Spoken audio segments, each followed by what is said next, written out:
अभी बारिश का समय है और जो पूर्वोत्तर राज्य है जिसे हम लोग असम बोलते हैं। वैसे तो 7 सिस्टर में जो 7 राज्य पूर्वोत्तर में स्थित है वे सभी आ जाते हैं। लेकिन अभी जो असम है वहाँ का जो सिचुएशन है बहुत ही ज़्यादा ख़राब है। जो बारिश है वहाँ पर इतनी ज़्यादा तबाही ला दिया है कि जो वहाँ की नदी ब्रह्मपुत्र नदी है वो अपने साथ इतना जल लेकर आ गई है कि जो ब्रह्मपुत्र नदी का जो रास्ता है वह उस पानी को संभाल नहीं पा रही है, उस जल को संभाल नहीं पा रही है।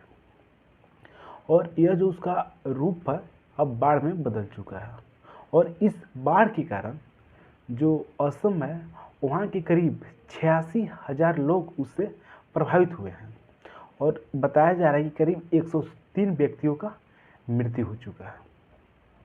आखिर ये जो बाढ़ आता है इसका प्रमुख कारण क्या है और इसे किस तरह से रोका जा सकता है? इसे रोका जा सकता है या फिर इस पर कंट्रोल किया जा सकता है या फिर नियंत्रण किया जा सकता है? इसको हम समझने का प्रयास करेंगे या फिर देखने का प्रयास करेंगे। वैसे बहुत से राज्य हैं जो कि प्रत्येक वर्ष बाढ़ से प्रभावित होते हैं। जैसे एग्जाम्पल के लिए झारखंड के बगल में जो बिहार है, यहाँ पर जो कोसी नदी होती है वह इतनी जल लेकर आती है कि पूरे जो सोन के आसपास का जो क्षेत्र होता है, कोसी नदी के आसपास का जो क्षेत्र होता है उसको अपने में डुबो लेता है। लेकिन अभी वर्तमान में हम देखेंगे असम के बारे में कि अभी जो असम जिस त्रासदी से गुजर रहा है, जिस चीज़ से गुजर रहा है उस चीज़ को किस तरह से रोका जाए। क्या जो वहाँ के राज्य सरकार है या फिर जो केंद्र सरकार है वो मिलजुल कर एक साथ इसे रोकने के लिए प्रयास कर रही है या फिर उनके द्वारा कोई भी कार्य नहीं किया जा रहा है बाढ़ से संबंधित? क्योंकि जो अभी वहाँ का सिचुएशन है, जो वहाँ के स्थानीय निवासी है वे इतने प्रभावित हो चुके हैं कि अगर कोई भी सरकार के द्वारा मदद किया जाए तो उसका प्रभाव लगभग कुछ ज़्यादा नहीं पड़ेगा। बाढ़ आने के कारण सिर्फ ब्रह्मपुत्र का पानी ही नहीं है, ब्रह्मपुत्र नदी का, इसके पीछे और भी बहुत से कारण हैं। जैसे एग्जाम्पल के लिए जो असम का बनावट है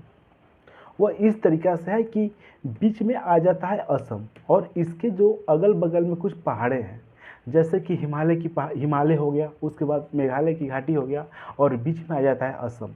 जितनी वर्षा इन पहाड़ियों पर होती है, इन पर्वतों पर होती है, वह जो वर्षा होता है उस पर्वत से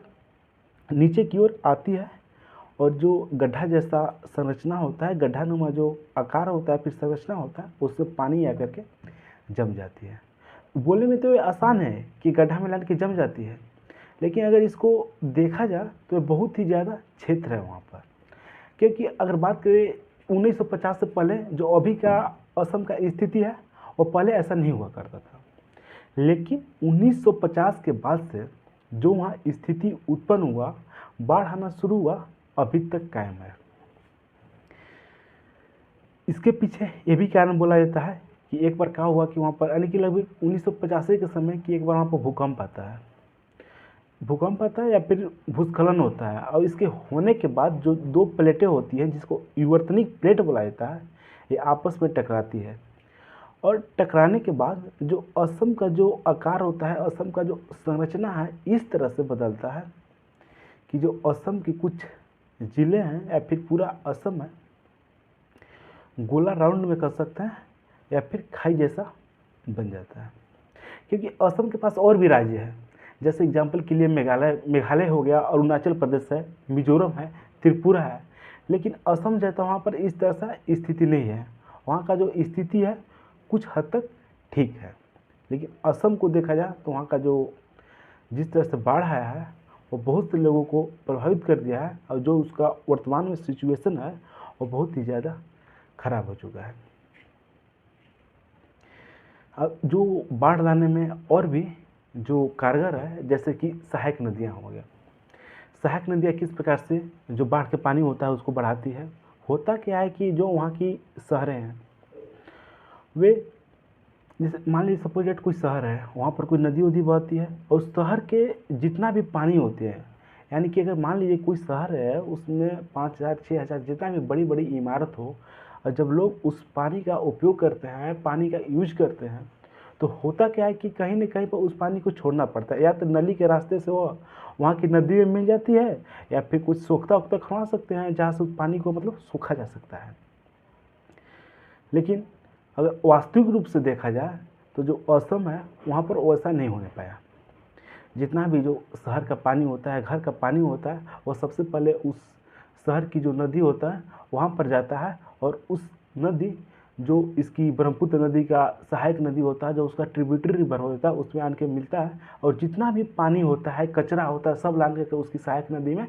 भर देता है। इससे क्या होता है कि जो ब्रह्मपुत्र नदी है, जो उसका बहने का रास्ता है, उसको जल को धारण करने की क्षमता बहुत ज़्यादा कम हो जाता है। अब कम होने के कारण होता क्या है कि जब मानसून के समय बारिश होता है और पानी उस रास्ते से होकर गुजरना चाहती है, तो वहाँ से नहीं जा पाती है, बल्कि उसके आसपास जो क्षेत्र होता है, जो स्थान होता है, वहीं पर उसका बिखराव हो जाता है, वहीं पर उसका फैलाव हो जाता है। इसे रोकने के लिए क्या करना होगा? तो पहला हम ये देख सकते हैं कि जो रास्ता में जो कचरा आ गया, जो मिट्टी आ गया, और भी अवशेष आ गए, जो तलहटी क्षेत्र में जम चुके हैं, उन चीज़ों को हटाना होगा। उसके बाद जो ब्रह्मपुत्र नदी है, उसका जो रास्ता है वो खाली होगा और अपने रास्ता से जा पाएगी। लेकिन वास्तव में ऐसा पॉसिबल नहीं है। अगर ऐसा किया जाता है सरकार के द्वारा, राज्य सरकार के द्वारा या केंद्र सरकार के द्वारा, तो इसमें बहुत ज़्यादा खर्चे आएंगे, जो कि कर पाना पॉसिबल नहीं है। और भी चीज़ें देखते हैं कि जलवायु परिवर्तन भी एक बहुत बड़ा कारक है। जैसे होता क्या है कि अगर जलवायु परिवर्तन होता है, तो अगर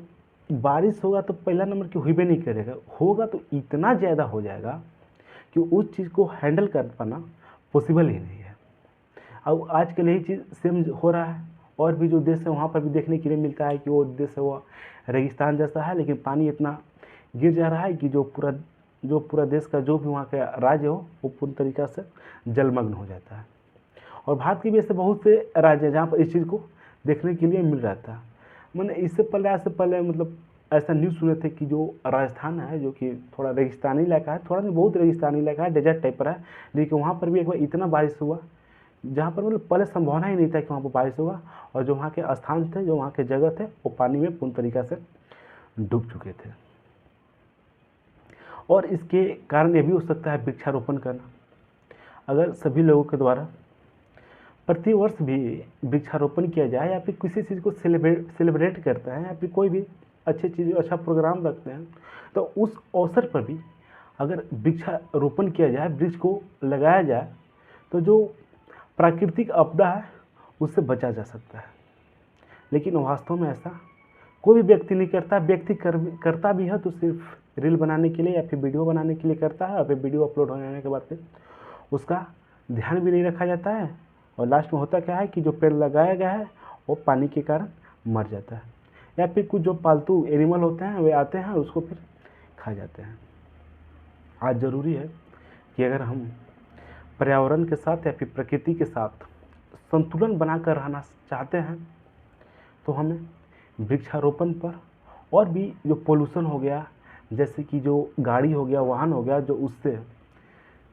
गैस निकलता है, फिर मोनोऑक्साइड निकलता है, CO2 निकलता है, जो भी गैस निकलता है उसको भी नियंत्रित करने के जरूरी है। जो ब्रह्मपुत्र नदी है, जब तिब्बत से निकलता है, तो इसका जो तीव्रता होता है इतना ज़्यादा होता है कि इसके अंतर्गत आने वाली जो भी पर्वतें होती हैं, जो भी ऊंचे ऊंचे स्थान होते हैं, टीले होते हैं, उन सबको ये काट देती है। और जब यह भारत में पहुंचता है, तो इसका कह सकते हैं कि इसके पास जो जल होता है बहुत ज़्यादा होता है, लेकिन इसकी तीव्रता जहाँ से स्टार्ट होता है उतना नहीं रहता है, यहाँ आने के बाद कम हो जाता है। लेकिन इसके बावजूद भी यह जो ब्रह्मपुत्र नदी है, यह असम को पूर्ण तरीक़ा से प्रभावित करता है। अब असम का भी देख ही ले कि जो बनावट है ठीक वैसा ही है कि एक असम बीच में आ जाता है, और इसके चारों बगल पहाड़ है, पहाड़ियाँ हैं, वहाँ जो बारिश होता है वो बारिश आता है, और जो असम है उसको डुबा देता है। वहाँ पर अभी जितना इस साल बारिश हुआ है, अभी जितना बारिश हो रहा है, अभी तो मानसून का समय चल ही रहा है, तो जो लोग उससे प्रभावित हो गए हैं, जो लोगों की मृत्यु हो चुकी है, वहाँ पर कई संगठन भी है। फिर जैसे में हो गया एनडीआरएफ हो गया, एसडीआरएफ हो गया, उन लोगों के द्वारा जितना हो सके उतना मदद किया जा रहा है। और बहुत से संगठन भी है, एनजीओ भी हैं, और फिर सोशल मीडिया के माध्यम से जैसे इंस्टा हो गया, यूट्यूब हो गया, उसके माध्यम से भी जो भारत के लोग हैं या फिर जो और भी स्टेट के लोग हैं, उनसे सहायता राशि मांगा जा रहा है, जिससे कि जो बाढ़ से प्रभावित लोग हैं, जिनकी घरें उस जल में डूब चुकी है, जिनके पास अब खाने के लिए कुछ नहीं बचा है, उन लोगों तक खाना को पहुंचाया जाए। और भी इसके बहुत से कारण हैं। जैसे में एक एग्जाम्पल ये भी है कि अगर पानी को रोकना चाहते हैं, जैसे जो बाढ़ का पानी होता है, अगर इसको स्टोर किया जाए तो इसको दूसरा बार या फिर दोबारा कर सकते हैं, इसका उपयोग भी किया जा सकता है। हम जानते हैं कि इस पानी का उपयोग पीने के लिए नहीं कर सकते हैं, नहाने के लिए नहीं कर सकते, खाने के लिए नहीं कर सकते, लेकिन इसका दूसरा भी उपयोग है। जैसे में कभी कभी होता क्या है कि जो कैपिटल होता है या फिर जो और भी बड़े बड़े शहर होता है, वहाँ पर जो रोड का जो धुलाई होता है, उसको पीने वाला पानी से तो नहीं कर सकते हैं, लेकिन जो पानी हम स्टोर करके रखेंगे उस पानी से उस रोड को धोने में उपयोग किया जा सकता है। फिर जैसे में जहाँ जहाँ पर वृक्षारोपण किया जाता है, उस वृक्षारोपण में जल डालने के लिए भी कर सकते हैं, जिससे कि जो वो पौधा लगाया गया है वो मतलब अच्छा से तैयार हो सके, और जो भी हम लोग की मूलभूत आवश्यकता है उसको पेड़ के माध्यम से या पेड़ के द्वारा पूरा किया जा सके। और भी चीज़ देखते हैं, जैसे में एग्जाम्पल के लिए बहुत से ऐसे राज्य हैं जो बाढ़ से प्रभावित हैं। जैसे महाराष्ट्र हो गया, ये भी प्रभावित होता है बाढ़ से। फिर केरल हो गया, ये भी समय समय पर बाढ़ से प्रभावित होते रहता है।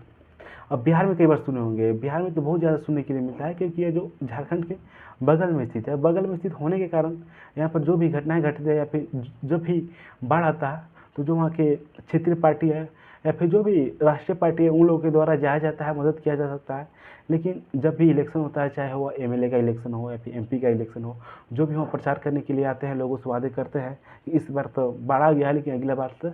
जो बाढ़ है उसको नहीं आने दिया जाएगा। लेकिन वास्तव में ऐसा पॉसिबल नहीं होने पाता है, ऐसा संभव नहीं होने पाता है।